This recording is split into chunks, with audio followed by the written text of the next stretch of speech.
The simplest way to understand this is to imagine a stage hypnotist with his subject in a trance.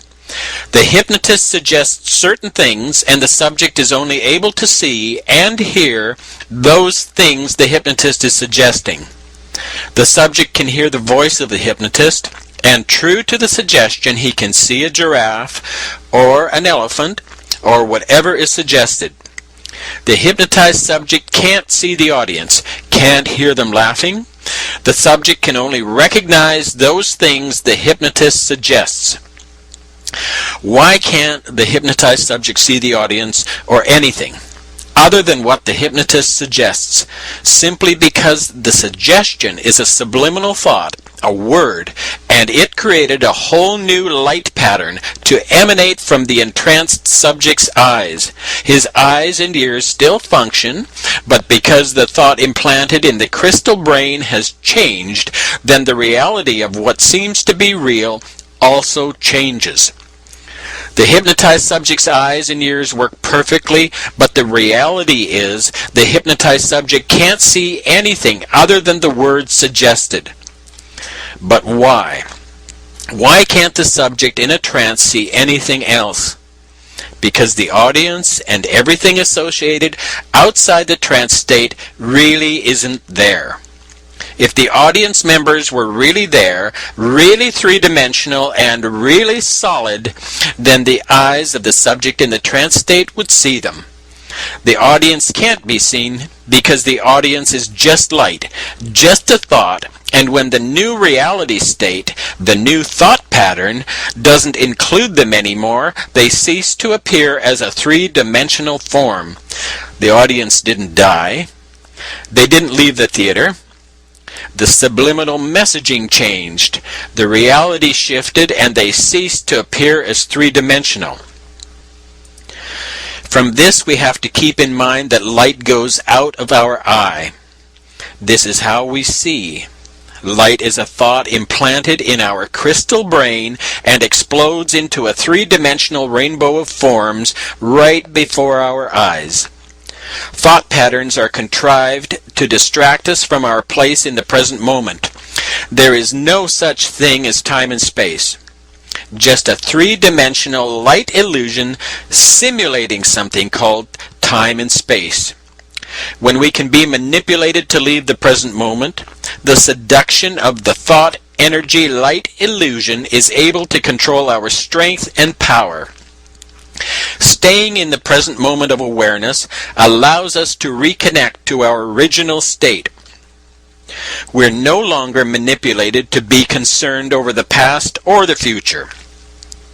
Since time is non-existent, then concern for the past or future is to forfeit your awareness for something that doesn't exist.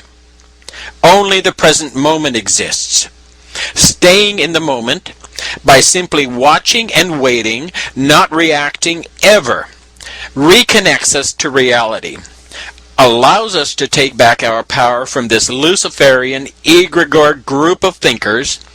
The manipulation by the three-dimensional physical state of everything is then nullified.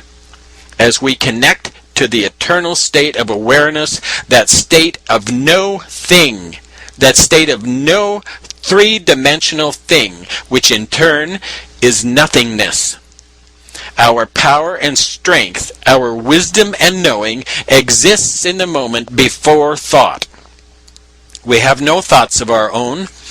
All thoughts are implanted by the perpetual motion set into play from the beginning of this conjured-up creation. We are taught to believe that a thought can originate with us. It can't.